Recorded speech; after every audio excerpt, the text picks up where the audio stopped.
Are you feeling the calling to start or grow a business that is so aligned with you and everything that makes up who you are?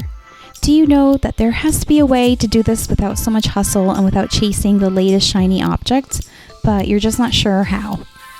You can definitely have a dream business that improves, not consumes your life, that allows you to work with soulmate clients while helping you and your family financially and in all ways. You can elevate yourself to be the entrepreneur who has all of her desires.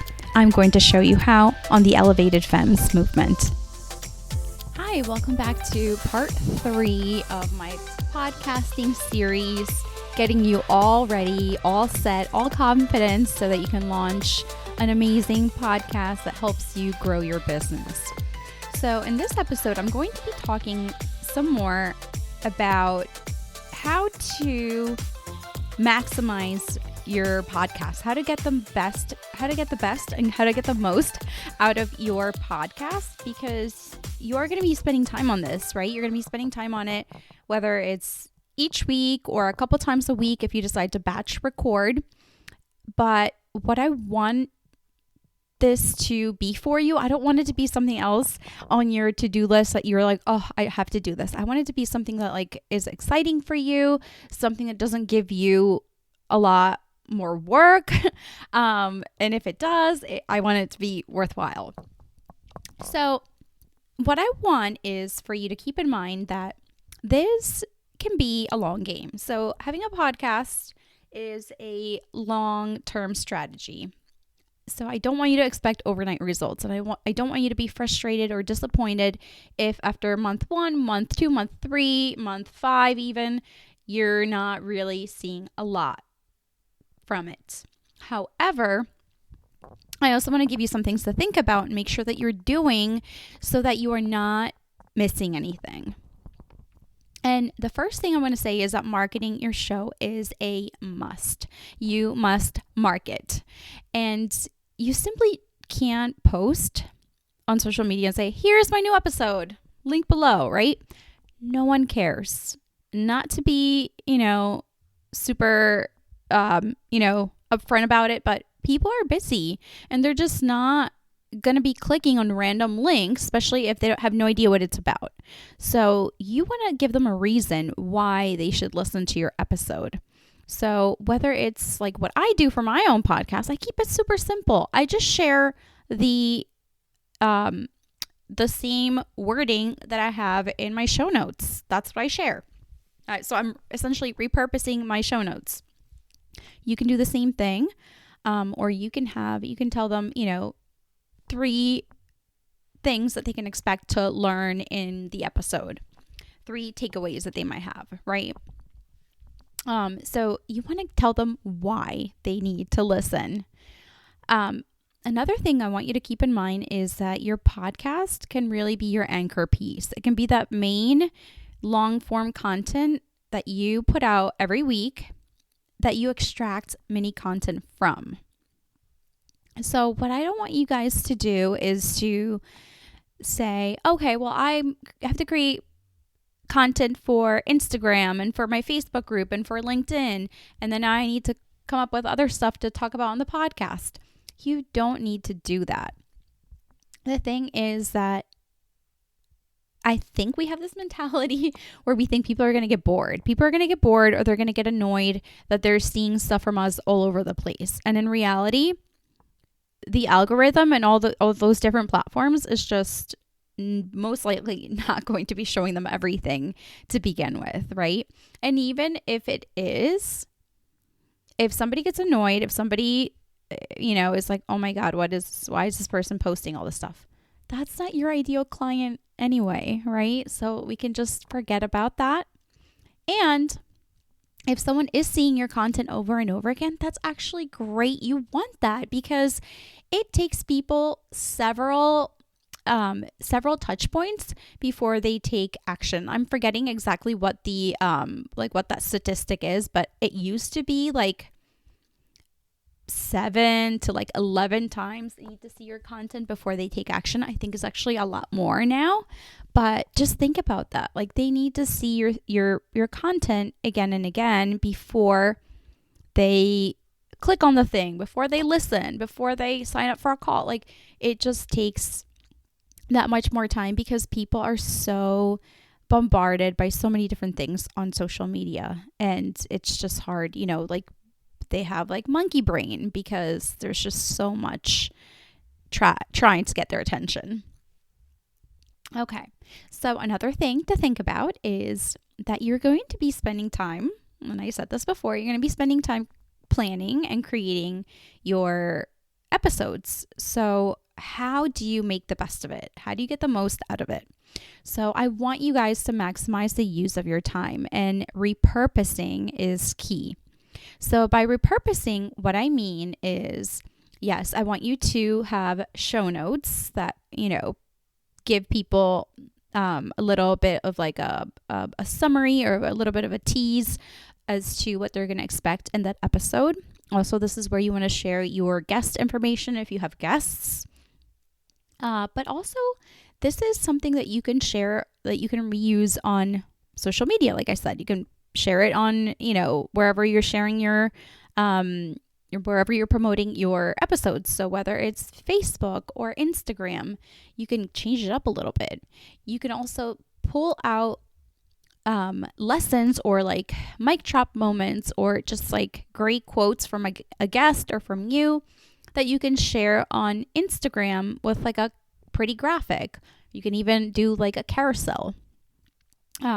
There's different ways that you can take content out of your podcast to give it more life, and also to be able to like have that almost like that microphone, that like loudspeaker thing where you are showing up on social media with that content.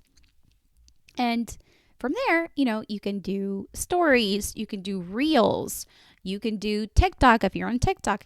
There's so many different ways that you can repurpose short form content, right? You can also do audiograms. I use Headliner, which makes it really simple. And from there, you could do, a mini video with like, a still of your podcast. And they have different templates that you can choose from. Some of them have like radio waves, but really you can just take like a quick little snippet, again, of like a great quote from your episode that you share out on social media. And that just gives people a little tease to what's in the episode and what they can expect. Okay, so who should you have on your episodes? Who should you have on your podcast?